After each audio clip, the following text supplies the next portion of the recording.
Dans la vidéo précédente, on avait construit un diagramme de cas d'utilisation à partir d'un petit contexte sur un site de location et de vente de vidéos. Et donc on avait déterminé un certain nombre de cas d'utilisation, entre autres consulter le catalogue, se connecter, sélectionner des vidéos, payer, etc. Là, on va essayer de détailler justement, de voir comment on détaille un cas d'utilisation. Donc on va prendre par exemple le cas d'utilisation payé et on va construire un tableau descriptif du cas d'utilisation. Enfin, voici le tableau descriptif. Alors, comment il se présente? On précise le nom du cas d'utilisation, donc payé. L'acteur concerné, alors on avait vu que c'était le client qui avait la possibilité de payer. Alors, on peut imaginer l'événement déclencheur du cas d'utilisation, donc on se doute qu'il va y avoir une interface ou peut-être qu'il va y avoir un bouton, par exemple, pour payer pour pouvoir accéder à ce cas. L'intérêt de ce cas d'utilisation, c'est de finaliser la commande en enregistrant le paiement. Et puis on peut signaler une précondition, ce n'est pas obligatoire, mais donc là c'est avoir sélectionné au moins une vidéo, c'est ce qu'on avait vu dans le diagramme de cas d'utilisation. Et après on a un scénario nominal et un scénario alternatif. Alors à quoi ça sert? Ça sert à détailler étape par étape ce que va faire donc l'acteur, le client, pour pouvoir réaliser ce cas d'utilisation. Donc là, c'est un scénario qu'on va déterminer de façon, donc par rapport bien sûr aux besoins de l'application et en imaginant un petit peu ce qui va se passer au niveau de l'interface. Donc le scénario nominal représente les étapes normales du cas d'utilisation. Et ensuite, on a un scénario alternatif où vous remarquez que les numéros reprennent en fait certains numéros du scénario nominal et rajoute éventuellement donc une lettre, ça peut être de A, de B, etc., de façon à préciser ce qui peut se passer dans des cas particuliers. Donc voyons ensemble rapidement ce scénario nominal. Donc on a le système affiche le montant à payer. Ensuite, le client est invité à saisir un code de réduction, parce qu'on avait vu dans le diagramme de cas d'utilisation qu'il pouvait éventuellement saisir un code de réduction. Le système affiche le nouveau montant en tenant compte du code de réduction éventuel. Le client choisit son mode de paiement. Le système affiche les champs correspondants à remplir. Le client saisit les informations demandées et valide. Le système informe que le paiement est accepté. Donc là, on est dans le scénario classique étape par étape où vous remarquez qu'à chaque fois, il y a des échanges. Il y a des choses qui se passent côté client, des choses qui se passent côté système. Alors on ne détaille pas vraiment ce qui se passe au niveau du système, parce que là on rentrerait directement dans la partie programmation. On ne fait que montrer ce qui va s'échanger entre les deux, entre le système et l'acteur et le client. Au niveau du scénario alternatif, alors regardez, quand on arrive à l'étape 2, le client est invité à saisir un code de réduction. Effectivement, il se peut que le client ne saisisse pas de code de réduction. Et là, dans le scénario alternatif, à chaque fois qu'on précise quelque chose, éventuellement, on précise à quel endroit on doit refaire le branchement. C'est-à-dire que là, on va dire aller au point 4. Le point 4, c'est le client choisit son mode de paiement. Ça veut dire qu'on saute l'étape 3. Le système n'a pas besoin d'afficher un nouveau montant, puisque de toute façon, le montant ne va pas bouger. Ensuite, on a 3A. Donc ça, c'est à l'étape 3, le système affiche le nouveau montant. Étape 3A, le code de réduction n'est pas valide, c'est-à-dire qu'effectivement, le système, avant d'afficher le nouveau montant, il va vérifier le code de réduction, et s'il n'est pas valide, le système en informe le client et retourne au point 2. Donc on redemande éventuellement la saisie d'un code de réduction, et le client peut très bien, à nouveau, cette fois-ci, ne pas saisir le code de réduction et aller au point 4. Au point 4, le client choisit son mode de paiement. À ce moment-là, on peut imaginer qu'il annule sa demande, et là, on a une fin de traitement.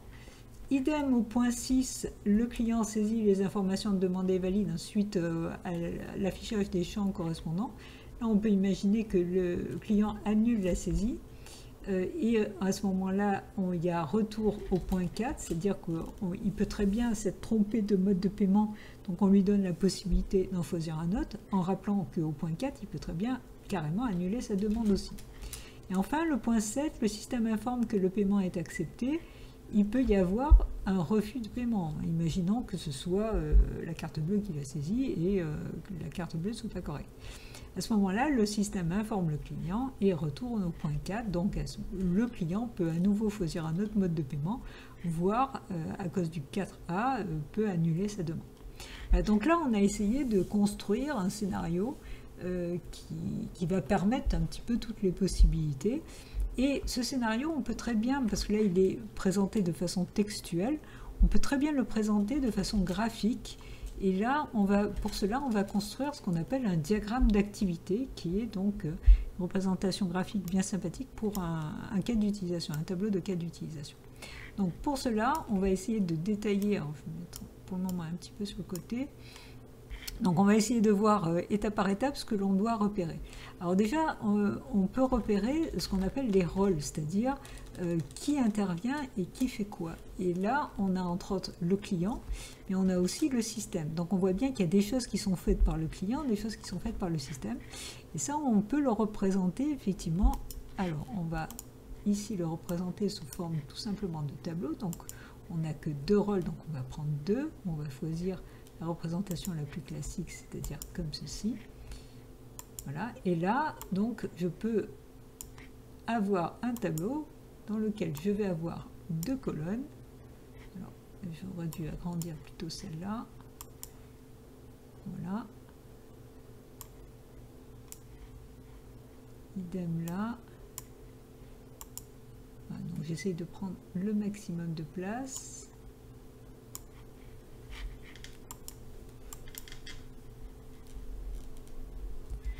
Voilà, c'est plus ou moins une forme qui m'intéresse. Donc maintenant, je vais pouvoir placer les différents rôles. Donc je vais placer le client, ici.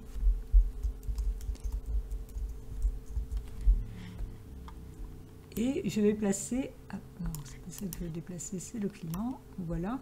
Et je vais placer le système. Alors je pourrais le représenter sous forme de bonhomme. Je vais prendre une autre représentation. Alors ça n'a pas beaucoup d'importance... le type de représentation parce qu'on ne va pas générer quelque chose derrière, hein. C'est juste pour que ce soit un peu visuel. Donc là je vais préciser système.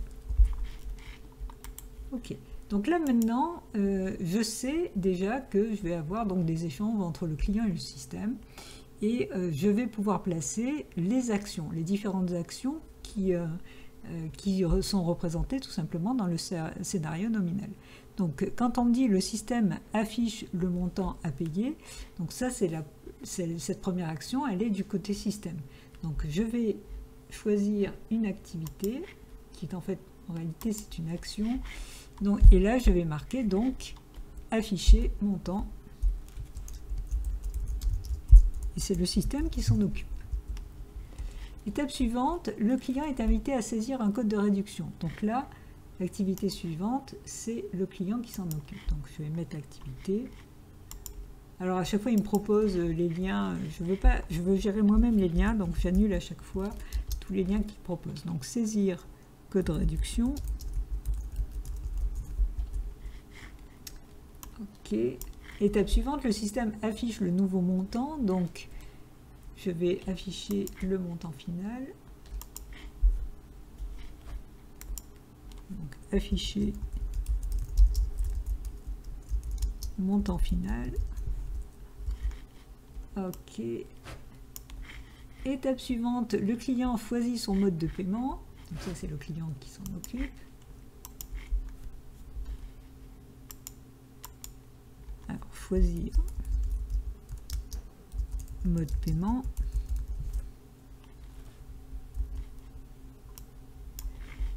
Le système affiche les champs correspondants à remplir. Donc, afficher. Alors, vous remarquez qu'à chaque fois, aussi bien pour les cas d'utilisation que pour les actions, j'utilise toujours des phrases avec un verbe à l'infinitif au début qui montre bien le côté action en fait. Donc afficher, c'est pas une obligation, mais c'est quand même plus clair comme ça. Afficher champ à remplir.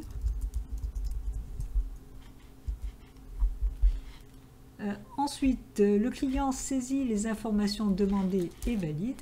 Donc, on va faire saisir information.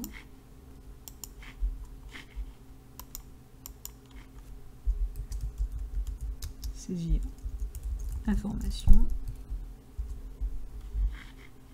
Et enfin, le système informe que le paiement est accepté. Donc, informer, paiement accepté. Hop. Je suis allé trop vite. Donc, informer, paiement accepté.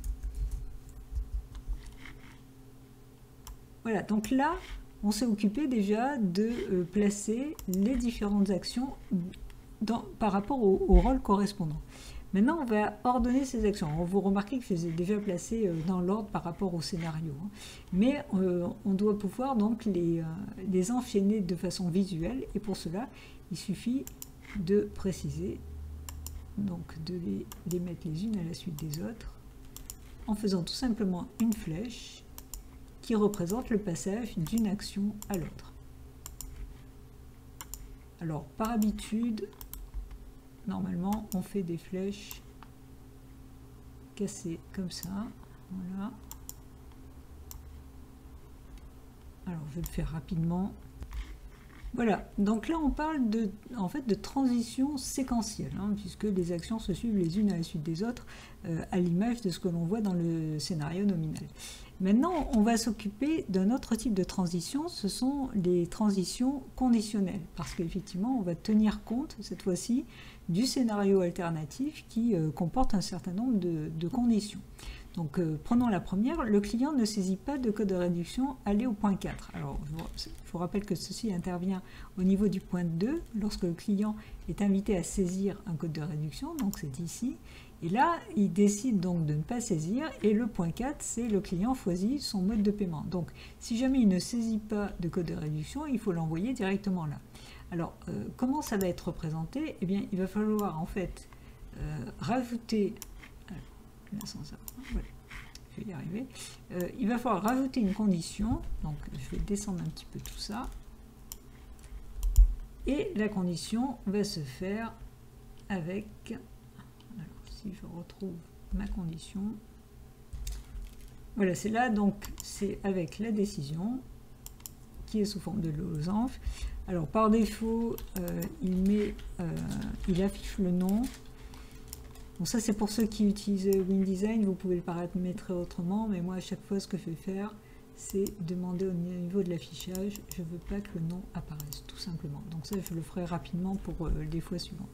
Donc lorsque je fais une saisie de code, je veux une condition, donc soit je saisis, soit je ne saisis pas. Alors, dans le cas où je saisis le code, à ce moment-là, il faut afficher le montant final. Ça veut dire que je n'ai plus de transition directe entre saisir le code de réduction et afficher le montant final, donc ça je supprime. Et du coup, la transition, je vais l'ajouter ici. Alors, je vais présenter les choses un peu différemment. Je vais monter ça. Ça, on va le descendre ici. Voilà. Je vais le gérer, voilà. Donc là, comme ça. Et ça, comme ça. Ok. Donc là, je vais faire une transition ici pour dire que dans le cas où je saisis un code, j'affiche le montant. Et là, il suffit que je précise ici ce que je veux afficher sur la ligne. Donc là, je vais mettre oui. Donc là, dans le cas où je saisis un code de réduction, à ce moment-là, j'affiche le système va traiter et va afficher le montant final. Donc je vais déplacer un peu cette flèche-là. Et dans l'autre cas, donc là, je repars de la condition et je vais ici. Et là, dans ce cas-là, c'est le cas non. Donc je vais écrire ici non.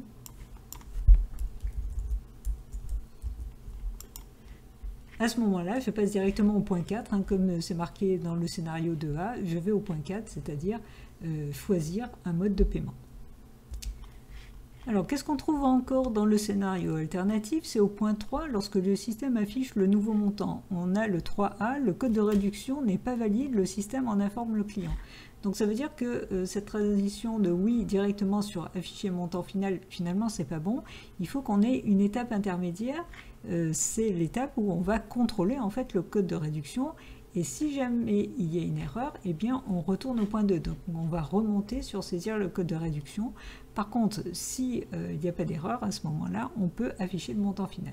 Alors je fais rapidement la modification. Voilà, l'ajout est fait. Donc vous voyez que j'ai ajouté contrôler donc le code de réduction. Alors évidemment, j'ai fait une petite faute de frappe. Donc je corrige. Contrôler. Ensuite, donc ça a été rajouté par rapport au reste. Ensuite, suite à ce contrôle, soit c'est non valide, décidément. Et à ce moment-là, on affiche une erreur et on remonte sur la saisie du code de réduction, soit le code est valide, et à ce moment-là, on affiche le nouveau montant. Alors, de même, si je continue le scénario alternatif, on a le client annule sa demande fin de traitement. Alors, le côté fin de traitement, c'est quelque chose que je voudrais vous montrer dans un deuxième temps, donc je vais d'abord traiter la suite.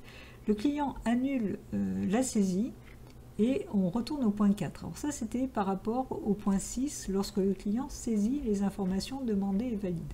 Donc là, lorsque le client saisit les informations et demandées, à ce moment-là, on va regarder si le client saisit ou non, s'il annule. À ce moment-là, on retourne au point 4, c'est-à-dire le client choisit son mode de paiement, c'est-à-dire qu'on retourne ici. Par contre, s'il valide, on va informer que le paiement est accepté. Donc je vais rajouter ici la condition correspondante. Là vous voyez que j'ai enlevé le lien, la transition qu'il y avait directement entre saisir information et informer paiement accepté, en rajoutant donc cette condition, cette transition conditionnelle, où dans le cas où il annule, il remonte à choisir le mode de paiement. Par contre, c'est uniquement s'il valide qu'il va sur informer paiement accepté. Ceci dit, on n'a pas traité le dernier point, le 7A, le paiement peut très bien être refusé, le système en informe le client et on retourne au point 4. Donc toujours au point, donc choisir un mode de paiement. Ce qui veut dire que ici, je dois faire un petit peu comme j'ai fait ici, c'est-à-dire que je dois faire un contrôle de paiement qui va s'ajouter à ce niveau-là. Puis, si jamais le paiement est OK, à ce moment-là, on va sur informer paiement accepté. S'il n'est pas OK, on affiche un message et on retourne à choisir paiement. Donc, je rajoute cette condition ici. Ceci dit, je manque un peu de place, donc je vais essayer de monter un petit peu tout ça de façon à ce qu'on puisse avoir un petit peu de place. Ok. Bon, ça devrait aller. Voilà, c'est un peu tassé, mais on comprend bien le principe. Hein. Donc, on est passé d'abord par un peu comme au-dessus, hein, par l'étape contrôler le paiement. Si le paiement est OK, à ce moment-là, informer paiement accepté. Hein, c'était la dernière action. Si pas OK, à ce moment-là, on informe que le paiement est refusé et on revient au point choisir mode de paiement, donc au point 4. Alors, il y a un cas que l'on n'avait pas traité, donc c'était le client annule sa demande fin de traitement.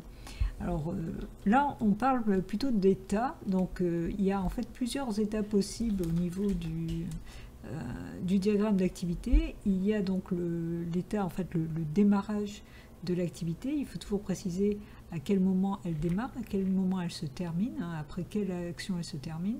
Et puis, il peut y avoir des arrêts intermédiaires, hein, et pas uniquement l'arrêt final. Et là, on a affaire effectivement à un arrêt intermédiaire. Donc, au moment de choisir le mode de paiement, ce qui peut se passer, c'est que donc, le client annule. Et à ce moment-là, on ne va pas se brancher quelque part, on va tout simplement arrêter l'exécution des traitements. Donc, ça suppose que je vais rajouter une condition ici, qui permet soit d'aller afficher les champs à remplir, soit directement d'arrêter. Donc j'ajoute la condition. Alors là pour le moment, au niveau de la condition, je n'ai ajouté qu'une branche, c'est la branche validée, hein, c'est-à-dire que dans le cas où il valide, à ce moment-là, on va afficher champ à remplir. Donc j'ai enlevé la transition qui avait directement de choisir mode de paiement vers afficher champ à remplir. Il me manque le deuxième qui doit aller vers un arrêt. Et là, je vais utiliser l'intermédiaire, donc l'événement intermédiaire que je vais mettre ici et que je vais nommer. Alors ça, j'annule comme d'habitude. et que je vais nommer donc arrêt, tout simplement. Donc c'est une condition qui va amener sur tout simplement l'arrêt du traitement. Donc je vais pouvoir ajouter le lien, le deuxième lien donc de la condition vers cet arrêt et préciser donc que c'est dans le cas de annuler.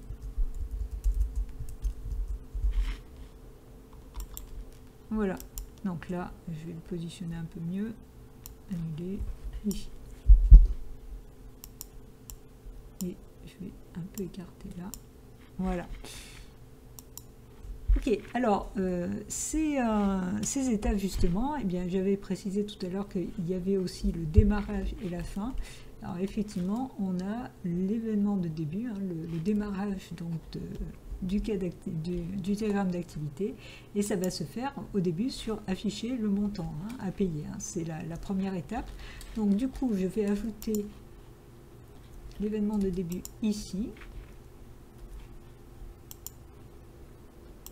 Et je vais l'appeler tout simplement début. Et je vais faire donc un lien de transition séquentiel entre là et là.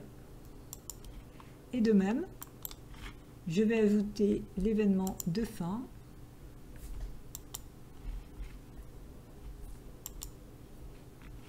Je vais l'appeler tout simplement fin. Et faire donc le lien de transition entre ici et la fin. Alors bon, c'est pas super bien présenté, mais vous voyez en gros quand même les enchaînements. D'ailleurs, pour pas qu'il y ait d'ambiguïté, lui, je vais un petit peu le descendre et même rajouter ici un petit tournant. Bon, il n'y a pas beaucoup de place, mais voilà, hein, parce que le début était mal placé. Ok, donc le but de ce schéma reste avant tout la lisibilité, hein, de bien comprendre un petit peu comment s'enchaînent les actions qui peuvent être séquentielles les unes à la suite des autres ou bien sous condition, et pour bien repérer à quel moment ça démarre, à quel moment ça se termine. Alors en réalité, dans un diagramme d'activité, il existe d'autres possibilités, hein, d'autres objets possibles. On peut regrouper plusieurs actions dans un même cas d'utilisation. On peut rajouter des synchronisations, on peut rajouter des pauses temporelles, dire par exemple il faut attendre 5 minutes entre telle opération et telle autre. Donc il y a plein d'autres possibilités, mais là l'idée c'était de vous montrer quand même l'essentiel et ce dont on a généralement besoin pour pouvoir représenter en fait le détail d'un cas d'utilisation, d'un tableau de cas d'utilisation.